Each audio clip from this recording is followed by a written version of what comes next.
Programang ito ay rated SPG, striktong patnubay at gabay ng magulang ang kailangan. Malapit na ngang makita ni Don Julio ang kanyang tunay na apo dahil sa araw mismo ng piyesta ng Quiapo magaganap ang pinakamatinding revelasyon dahil magkakaharap na si Tanggol at Ramon. Sobrang mamamangha si Don Julio kapag makita niya si Tanggol dahil maaalala niya dito ang kabataan ni Ramon.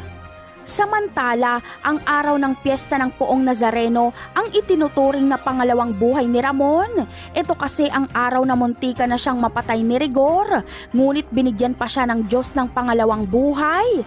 Kaya hindi katakataka na sa piyesta din ng Nazareno maghaharap si Ramon at Tanggol. Sa kabilang banda naman ay hindi pa nga naililigtas nila Supremo si Amanda. Hanggang ngayon ay nasa ospital pa rin si Amanda. Kahit magaling na ito ay hindi pa ito nilalabas ni Agustus dahil umaasa siyang darating si Supremo. Kaya ganun na lang kahigpit ang mga bantay. Samantala, usap-usapan naman na mag-ama umano si Don Julio at Supremo. Nawawalang anak umano ni Don Julio si Supremo. At dahil sa pananabik ni Don Julio sa kanyang anak, ay nag-ampun na lang siya at ito nga ay si Ramon. Ngunit totoo kaya ito? At sasama kaya si Supremo kay Don Julio kapag magkita sila? Yan ang aabangan natin sa mga susunod na episode ng Batang Quiapo. Paalam!